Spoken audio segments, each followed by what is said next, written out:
अब इस वक्त की बड़ी खबर से शुरुआत कर लेते हैं। लखीमपुर हिंसा के विरोध में प्रियंका गांधी ने मौन व्रत लिया है। लखनऊ में गांधी प्रतिमा के सामने मौन व्रत रखा है। प्रियंका के साथ और नेताओं ने भी मौन व्रत रख लिया है। अजय मिश्र के इस्तीफे के लिए इस मौन व्रत को रखा गया। अजय मिश्र का बेटा आशीष लखीमपुर हिंसा में मुख्य आरोपी है। कांग्रेस महासचिव उत्तर प्रदेश की प्रभारी प्रियंका ने मौन व्रत लखनऊ में गांधी जी की प्रतिमा के सामने रखा है।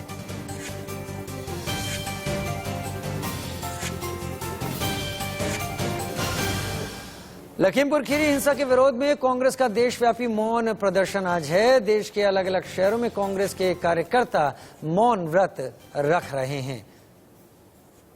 3 तस्वीरें हम आपको इस वक्त टीवी स्क्रीन पर दिखा रहे हैं। ये 3 तस्वीरें जम्मू, लखनऊ और जयपुर की तस्वीरें हैं, जहां पर कार्यकर्ताओं ने मौन व्रत रखा हुआ है।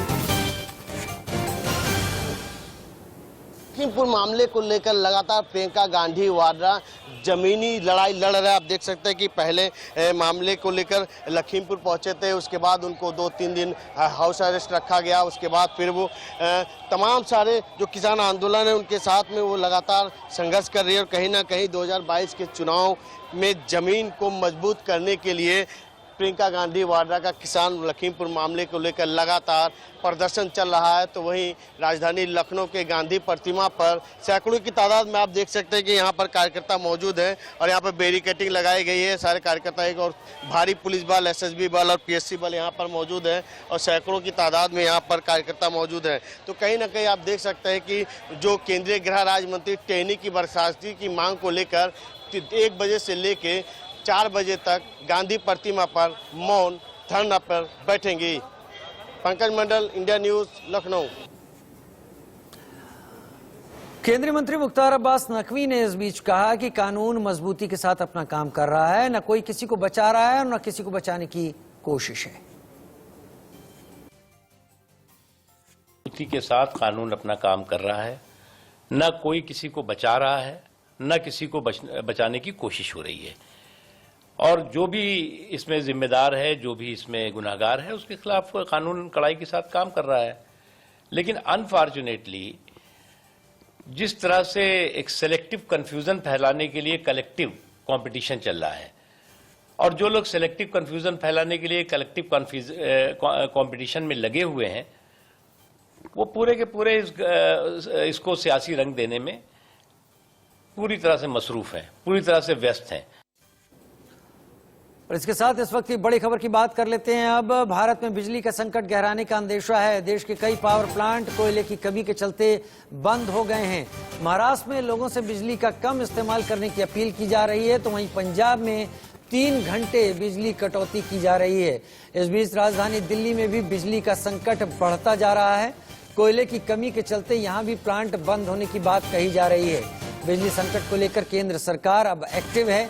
गृह मंत्री ने हाई लेवल बैठक बुलाई। बैठक में ऊर्जा मंत्री आर.के. सिंह और प्रहलाद जोशी भी मौजूद रहे। कोयले का जो स्टॉक है किसी भी पावर प्लांट में कम से कम किसी भी हालत में 15 दिन से कम का नहीं होना चाहिए। वैसे तो 20 से 30 दिन का स्टॉक होना चाहिए। ज़्यादातर प्लांट्स में 1 से 2 दिन 3 दिन का स्टॉक बचा है। और एनटीपी देश में सबसे ज़्यादा बिजली बनाती है, केंद्र सरकार को उपक्रम में है।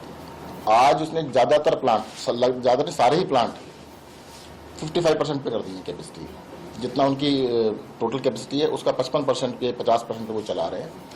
और 55 या 50% के हिसाब से उसका 4 दिन का हो। अगर फुल कैपेसिटी चलाएंगे तो वो 2 दिन का रह जाएगा।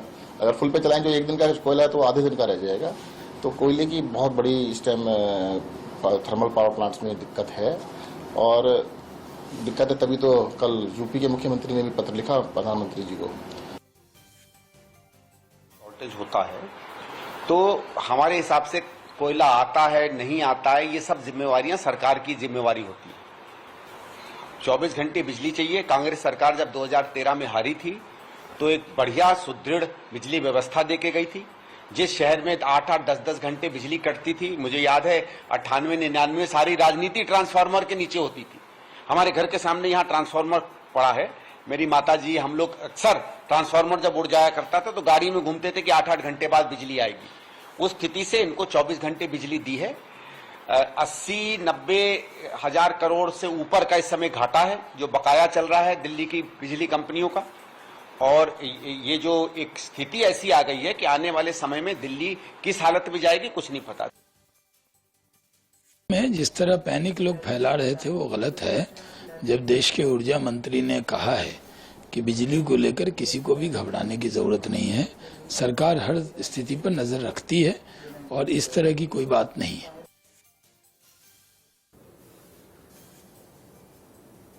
बिजली को लेकर एक तरीके से पिछले कुछ दिनों से बहुत ज्यादा हाहाकार की स्थिति है।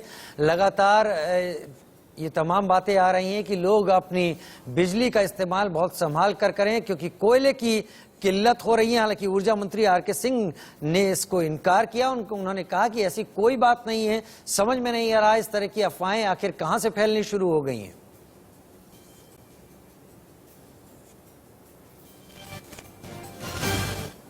और बिजली की खबर पर हम बाद में भी एक बार आपके पास लौटेंगे, लेकिन इस वक्त एक बड़ी खबर सामने आ रही है। ड्रग्स केस में आर्यन की बेल पर सुनवाई पूरी हो गई है। मुंबई के सेशंस कोर्ट में आज की सुनवाई पूरी हुई। आर्यन खान की बेल पर अब 13 अक्टूबर को फिर सुनवाई होगी।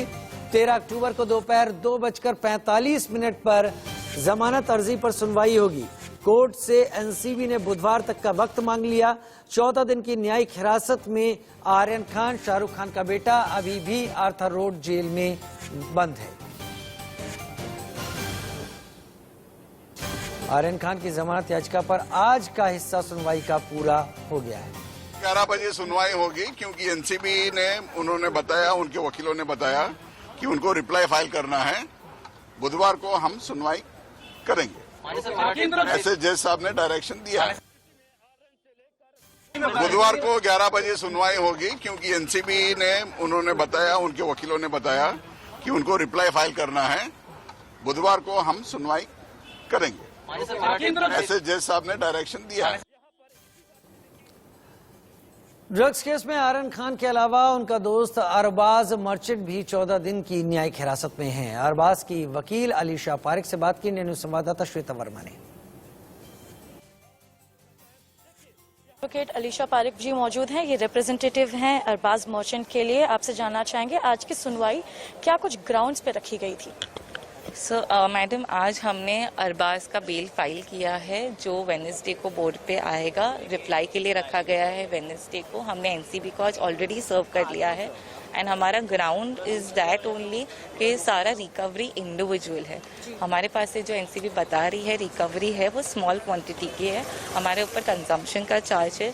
Punishment is up to 6 months bail होना चाहिए उस मैटर में।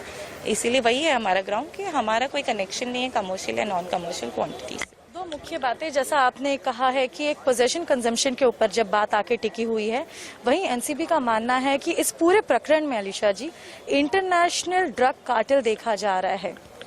I can not comment on it क्योंकि एज फार एज मेरा अक्यूज है उसके पास एक इंडिविजुअल रिकवरी है, उसका और किसी से कोई कनेक्शन नहीं है।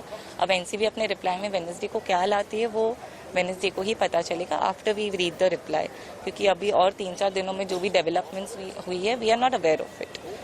जब रिप्लाई आएगा तभी हम कुछ कह पाएंगे। तो ये थी हमारे साथ एडवोकेट अलीशा पारिक जिन्होंने हमें बताया कि अब इंतजार 13 अक्टूबर का है जहां पर ये सुनवाई की जाएगी और यह देखा जाएगा कि एनसीबी अपनी तरफ से क्या कुछ नई दलीलें पेश करती हैं।